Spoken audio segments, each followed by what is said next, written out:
Le silence de ton appartement a une saveur particulière ce soir. C'est un silence que tu as mis des mois, peut-être des années, à construire, brique par brique, après l'effondrement. Tu tiens un verre d'eau, tes doigts effleurent le verre froid, et soudain, l'écran de ton téléphone s'illumine. Un nom. Un simple nom que tu croyais avoir banni dans les limbes de ta mémoire. Ton cœur rate une pulsation. Tes poumons se serrent comme si l'air s'était transformé en plomb. Ce n'est pas un message, c'est une intrusion. Une main glacée qui se glisse sous ta porte close. Le prédateur est de retour. Il a senti une faille, un changement dans l'air, une odeur de sang ou de réussite. Il ne revient jamais pour réparer ce qu'il a brisé. Il revient pour vérifier s'il reste encore quelque chose à piller dans les ruines de ton âme. Tu sens cette sueur froide dans ton cou. C'est ton instinct qui hurle. Ce n'est pas de la nostalgie, c'est une alerte biologique. Le narcissique ne connaît pas le remords, il ne connaît que la faim. Il a observé tes mouvements de loin, tapis dans l'ombre des réseaux sociaux ou tapis dans les récits de vos connaissances communes.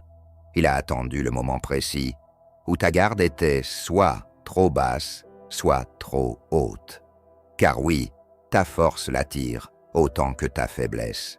Il est ce parasite qui a besoin d'un hôte vibrant pour se sentir exister. Regarde bien ce message. Les mots sont calibrés, pesés, conçus pour faire vibrer la corde sensible de ta culpabilité ou de ton empathie. Mais derrière la police d'écriture élégante, il n'y a qu'un vide sidéral, un gouffre qui cherche à t'aspirer à nouveau. Parfois, ce retour prend la forme d'un simple souvenir partagé. Une photo d'un voyage que vous avez fait, une chanson qui passait à la radio lors d'un moment de trêve. Il t'envoie cela sans contexte, juste pour voir si tu vas mordre à l'hameçon de la mélancolie. Il veut que tu oublies les cris, les insultes, les nuits passées à pleurer sur le carrelage de la cuisine, pour ne te souvenir que de l'éclat factice des débuts. C'est une réécriture de l'histoire, un révisionnisme émotionnel où il se pose en gardien de vos beaux moments, alors qu'il en était le principal saboteur. Il utilise la nostalgie comme un anesthésiant pour opérer à nouveau ton cœur sans que tu ne sentes la douleur de l'incision. Tu viens de décrocher ce poste, n'est-ce pas?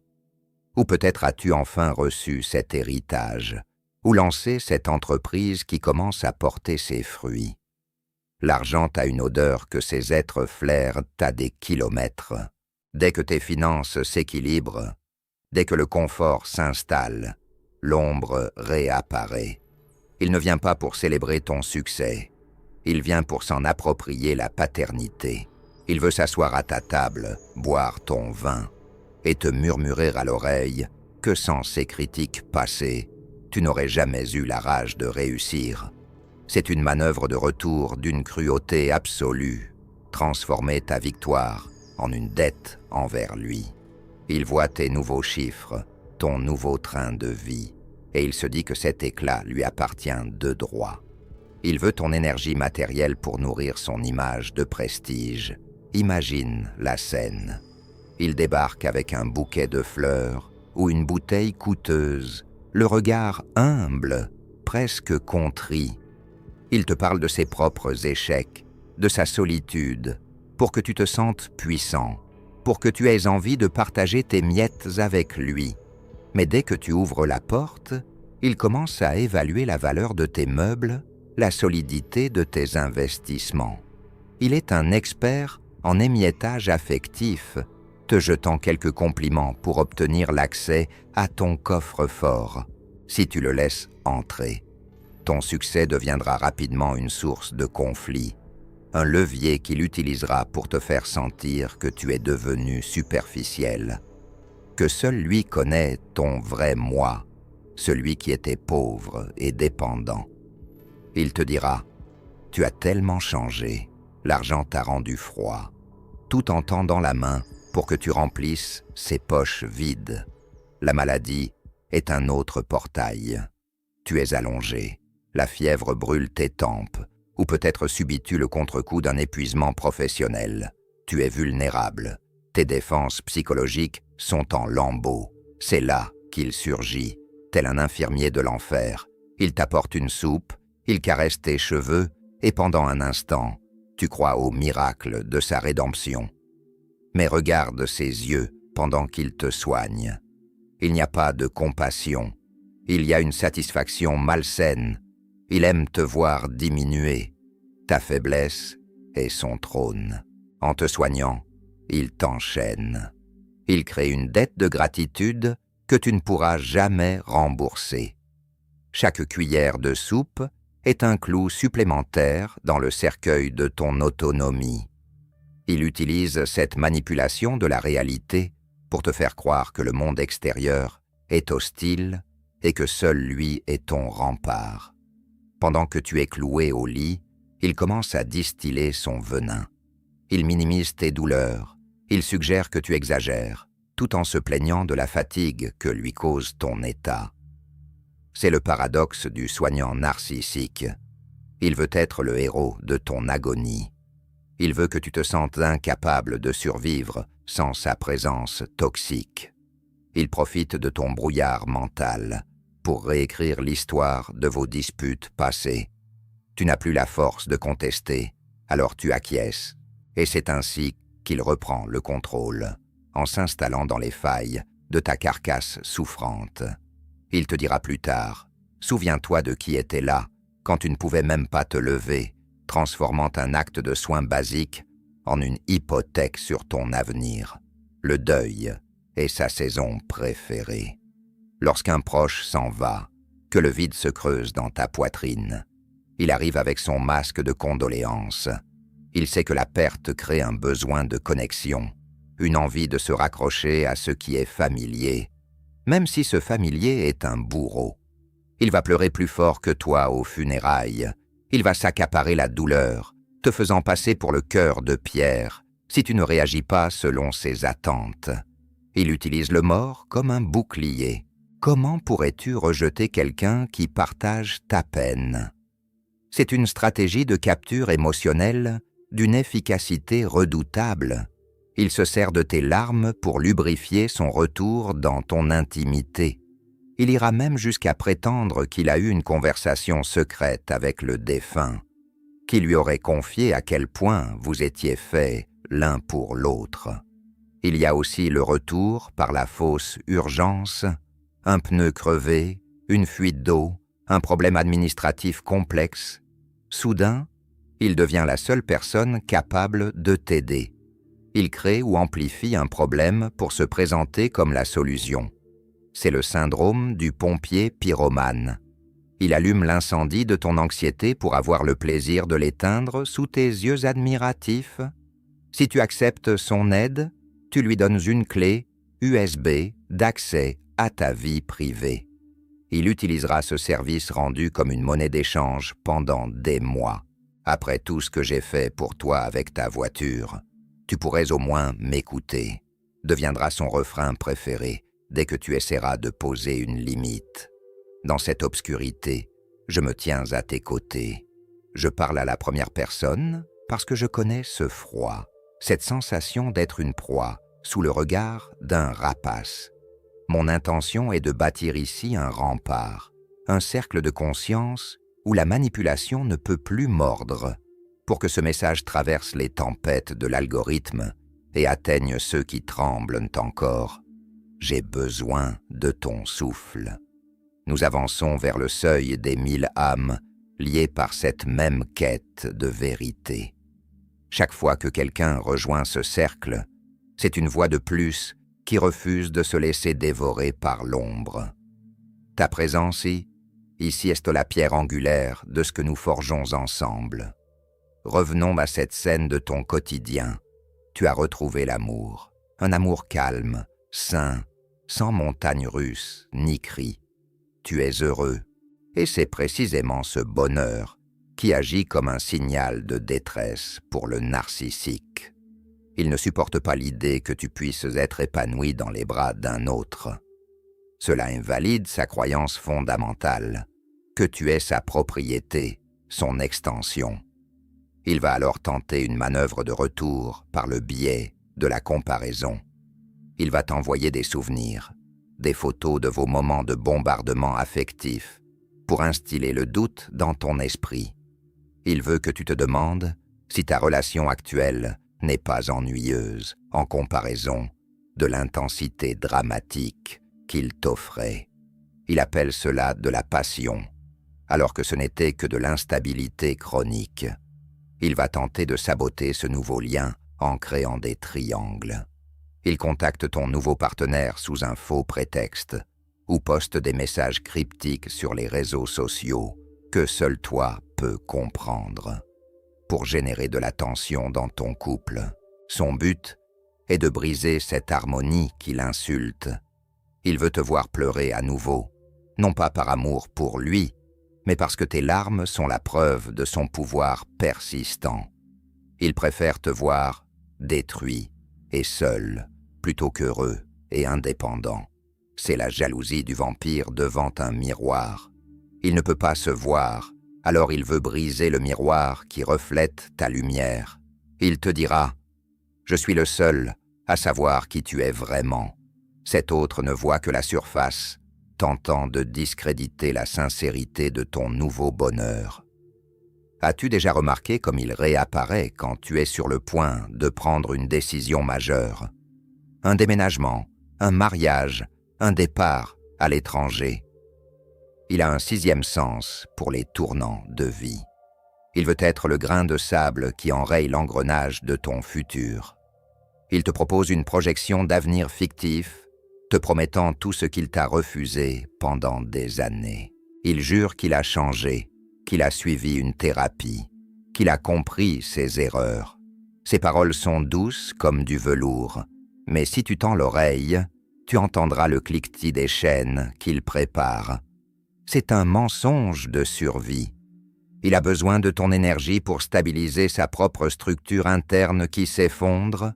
Il te dira « C'est maintenant que tout commence, j'ai enfin compris. » Mais dès que tu annuleras tes projets pour lui, il redeviendra le tyran que tu as fui. Le narcissique est un éternel affamé. Il parcourt le monde avec un sac vide qu'il cherche à remplir avec l'essence des autres. Quand il revient vers toi, c'est parce que ses autres sources se sont taries.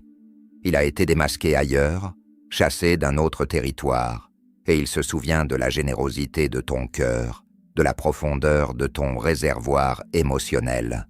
Il revient vers l'ancien puits, parce qu'il sait exactement quel levier actionner pour faire couler l'eau. Il utilise tes souvenirs contre toi, transformant tes moments de joie passés en appât pour te ramener dans la cage. Il ne t'aime pas, il aime la sensation d'être aimé par toi. Il aime l'image de lui-même que tu lui renvoyais quand tu étais encore sous son emprise. Regarde ses mains quand il te parle, si jamais tu as l'imprudence de le voir. Elles sont agitées ou trop calmes, comme celles d'un joueur de poker qui cache un jeu perdant.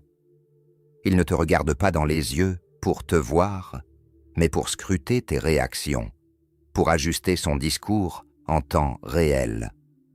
S'il voit une larme, il appuie sur la tristesse. S'il voit de la colère, il joue la victime. Il est un caméléon émotionnel qui n'a pas de couleur propre. Sa seule réalité est le besoin de contrôle. Chaque mot qu'il prononce est une fléchette anesthésiante destinée à paralyser ton jugement. Il observe la dilatation de tes pupilles, le tremblement de tes lèvres, cherchant la fissure par laquelle il pourra réinjecter son venin. La manipulation de la réalité, le gaslighting, est son arme de prédilection lors de ses retours. Il va nier les abus passés avec un aplomb terrifiant. Il te suggérera que tu as une mémoire sélective, que les choses n'étaient pas si graves, que tu es trop sensible. Il va transformer ses hurlements en simples haussements de ton et tes larmes en crises d'hystérie. Il veut que tu perdes confiance en tes propres sens. Si tu ne peux plus te fier à ta mémoire, tu es obligé de te fier à la sienne. Et c'est là qu'il gagne. Il devient ton unique boussole dans un océan de confusion qu'il a lui-même créé. Il te dira « On s'est tous les deux fait du mal » pour diluer sa responsabilité de prédateur dans une fausse équivalence de tort partagé. Mais tu n'es plus la même personne. Le temps passé loin de lui a renforcé tes fibres. Tu as appris à lire entre les lignes des SMS nocturnes et des appels en numéros masqués. Tu sais maintenant que son silence n'était pas une réflexion, mais une punition, et que son retour n'est pas une grâce, mais une tentative de reconquête de territoire. Tu sens cette petite flamme au fond de toi. C'est ta dignité. Elle est petite, peut-être vacillante, mais elle est inextinguible. Il veut souffler dessus, mais il ne sait pas que tu as appris à protéger cette flamme avec tes mains nues, au prix de brûlures que tu portes comme des médailles de guerre. Dis-moi, dans le secret de tes pensées, quel est le déclencheur exact qui a failli te faire craquer la dernière fois qu'il a frappé à ta porte? Était-ce une odeur de parfum, une vieille chanson oubliée, ou cette peur panique de finir seul que ces mots ont réveillé comme une plaie mal fermée? Le narcissique connaît tes boutons rouges, ses traumas d'enfance ou ses insécurités profondes qu'il a cartographiées avec une précision chirurgicale pendant votre relation. Quand il revient, il ne tape pas au hasard. Il frappe exactement là où ça fait mal, là où tu as encore besoin d'être validé, là où tu as encore besoin d'être sauvé. Le narcissique déteste le calme. Le calme est son ennemi mortel car il l'oblige à faire face à son propre vide intérieur. Si tu restes de marbre face à ses provocations ou à ses charmes, il va intensifier ses efforts de manière spectaculaire. Il passera de la séduction la plus mielleuse à la menace la plus sombre en un battement de cils. Puis, voyant que cela ne fonctionne pas, il s'effondrera dans la supplication, pleurant des larmes de crocodile sur sa vie gâchée. C'est une danse macabre où il essaie tous les costumes de sa garde-robe psychologique jusqu'à trouver celui qui te fera réagir. Car pour lui, la haine est préférable à l'indifférence. La haine est encore un lien, une émotion forte qui le nourrit, qui lui prouve qu'il a encore un impact sur ton monde. L'indifférence, en revanche, est son arrêt de mort. Il va peut-être utiliser des singes volants, ces complices de ton entourage qu'il a recrutés et manipulés pour qu'ils plaident sa cause. Ces personnes viendront te voir, l'air grave, pour te dire qu'il a l'air vraiment mal en ce moment, qu'il a compris ses erreurs, que tu devrais faire preuve de grandeur d'âme et pardonner. Ne les blâme pas trop, ils sont eux aussi les victimes de son théâtre d'ombre. Ils ne voient que la façade de l'homme blessé, pas le monstre qui se cache derrière, mais ne les écoute pas non plus. Ta survie n'est pas sujette à négociation. Ta sécurité émotionnelle ne dépend que de ta capacité à maintenir la porte verrouillée, peu importe qui frappe de sa part ou avec quelle insistance. Chaque fois que tu résistes à une de ces manœuvres de retour, chaque fois que tu laisses un message sans réponse, ou un appel se perdre dans le vide, tu récupères une part de ton territoire perdu. C'est une guerre d'usure, un siège médiéval, où le temps et le silence sont tes meilleurs alliés. Le narcissique est un être d'impulsion. S'il ne parvient pas à obtenir sa dose de réaction émotionnelle rapidement, il finira par se lasser. Son besoin de nourriture narcissique est trop pressant pour qu'il reste indéfiniment devant une porte close. Il cherchera une proie plus facile, un cœur plus poreux. Mais attention, son départ n'est jamais définitif. Il garde une liste noire de ses anciens trophées et il reviendra vérifier dans 6 mois ou dans 10 ans si la serrure n'a pas pris du jeu. La clé est de ne plus rien lui offrir. Absolument rien. Ni colère, ni explication, ni justification, ni même un regard de mépris. Justifier ton refus, c'est encore lui donner de l'importance. C'est lui suggérer que son avis a encore le pouvoir de te faire parler. Le silence total, la disparition brutale de son radar, est la seule réponse qu'il ne peut pas manipuler. Tu dois devenir une forteresse sans porte ni fenêtre, un monolithe de granit sur lequel ces vagues viennent s'écraser sans laisser de traces. Laisse-le hurler sous tes remparts. Laisse-le promettre la lune ou menacer de mettre fin à ses jours. Ce n'est pas ta responsabilité. Tu n'es pas son parent. Tu n'es pas son thérapeute. Tu n'es pas son sauveur. Ton seul devoir sacré est envers l'être humain que tu es devenu, celui qui a rampé hors de l'abîme. Souviens-toi de la sensation de tes poings serrés sous la table lors de votre dernière dispute, quand tu essayais de garder ton calme alors qu'il t'insultait avec un sourire aux lèvres. Souviens-toi du goût de tes larmes salées dans la nuit, quand il dormait paisiblement à côté de toi après t'avoir brisé le cœur. Ces souvenirs ne sont pas des fardeaux que tu dois oublier, ce sont des boucliers que tu dois brandir. Utilise-les comme un filtre de réalité. Quand il te dit « tu me manques tellement », ton cerveau doit traduire instantanément « ton énergie me manque pour combler mon vide ». Quand il te dit « je n'ai jamais aimé personne comme toi », traduis par « personne d'autre n'a accepté mes abus aussi longtemps que toi ». Le monde est vaste, immense, et il est rempli d'êtres capables de réciprocité, de douceur, de respect et de véritable empathie. Le narcissique essaie de rétrécir ton horizon, de te faire croire que le monde se limite à votre lien toxique, que personne d'autre ne pourra jamais te comprendre ou t'accepter avec tes failles. C'est le mensonge du geôlier qui veut que son prisonnier finisse par aimer sa cellule. Mais regarde bien, la porte est ouverte depuis longtemps. Il te suffit de ne pas te retourner pour regarder l'ombre qui griffe le sol derrière toi. Le chemin devant toi est baigné d'une lumière nouvelle, une lumière que tu as générée toi-même, sans son aide.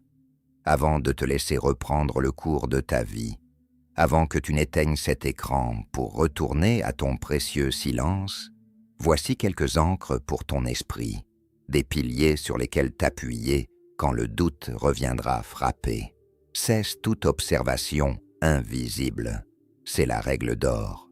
Chaque fois que tu consultes son profil, que tu regardes ses stories ou que tu demandes de ses nouvelles à des connaissances communes, tu lui envoies une décharge d'énergie à travers le vide. Tu maintiens le lien toxique vivant dans ton propre système nerveux. Coupe les fils, bloque les accès et ne laisse aucune fenêtre ouverte, même par simple curiosité. La curiosité est le crochet par lequel il te ramènera dans son filet. S'il poste une photo de lui avec quelqu'un d'autre, c'est pour te faire réagir. Ne lui fais pas ce plaisir. Ton silence est ta puissance. Pratique la technique de la pierre grise, si jamais la confrontation est absolument inévitable. Par exemple pour des raisons professionnelles ou légales. Deviens aussi ennuyeux, plat et sans intérêt qu'un galet sur un chemin poussiéreux. Ne donne aucune prise émotionnelle, réponds par des monosyllabes, ne partage aucune information personnelle, aucune émotion, aucune opinion. Il se nourrira de ton silence si tu lui donnes une forme de résistance, mais il mourra de faim si tu ne lui donnes que du vide. S'il ne peut pas obtenir de réaction de ta part, il finira par chercher une source de divertissement plus réactive. Récupère tes souvenirs confisqués. C'est une étape cruciale de la guérison. Le narcissique a souvent lié ses abus à des lieux, des chansons ou des objets que tu aimais avant de le connaître. Il a marqué ton territoire émotionnel. Réapproprie-toi ces espaces. Retourne dans ce restaurant où il t'a humilié, mais fais-le avec des gens qui t'aiment vraiment. Écoute cette musique qu'il critiquait, mais fais-le en dansant seul dans ton salon. Crée de nouvelles couches de mémoire saines et lumineuses qui viendront étouffer les anciennes cicatrices jusqu'à ce qu'elles ne soient plus que de vagues traces sans pouvoir. Investis massivement dans ton propre sanctuaire, que ce soit ton corps, ton esprit, ton jardin ou ton espace de travail. Fais-en un lieu sacré où il n'a aucun droit de citer, même en pensée. Développe des passions bizarres, apprends une langue complexe, lance-toi dans un sport exigeant. Plus ta vie sera riche, complexe et diversifiée, moins il y aura de place pour qu'il puisse s'y incruster. Le narcissique cherche des proies dont la vie est centrée sur lui. Deviens le centre de ta propre galaxie, et il ne sera plus qu'un astéroïde lointain et inoffensif perdu dans le noir. Tu es ici, maintenant. Tu respires. Tu es vivant, conscient, et désormais armé d'une compréhension que personne ne pourra plus t'enlever.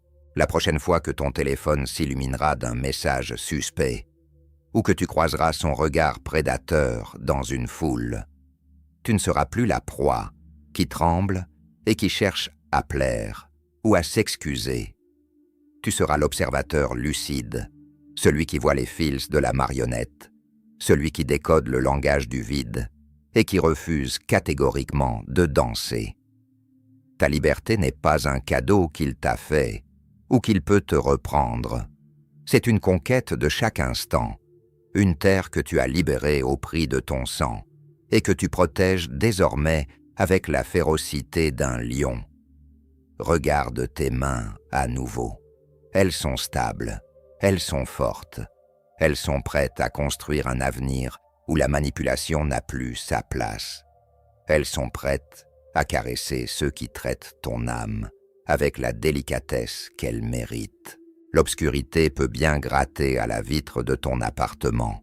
Elle peut bien hurler ton nom dans le vent de la nuit. Elle ne franchira plus jamais le seuil de ton cœur. Tu es le maître de ta propre lumière, le gardien de ton propre temple, et personne, absolument personne, n'a le pouvoir de l'éteindre sans ton consentement exprès. Et ce consentement, tu ne le donneras plus jamais. Pour sceller cette prise de conscience, pour marquer physiquement ton territoire face à l'ombre qui tente de revenir, je t'invite à accomplir un geste symbolique. Ce n'est pas pour moi, c'est pour toi. Comme on signe un pacte de non-agression avec son propre reflet. Une promesse solennelle de ne plus jamais laisser le loup entrer dans la bergerie, peu importe le déguisement qu'il porte. Prends une grande inspiration, sens l'air remplir tes poumons, cet air qui t'appartient et que personne ne peut te taxer. Marche la tête haute dans les rues de ta vie. Ton histoire est tienne. Tes cicatrices sont les preuves de ta résilience. Et le chapitre suivant est en train de s'écrire avec une encre que lui ne saura jamais lire. Le prédateur est peut-être de retour dans les parages, mais la proie, elle, a disparu pour laisser place à un être souverain. Le silence de ton appartement n'est plus un vide à combler, c'est le chant de ta liberté retrouvée. Savoure-le, il est à toi.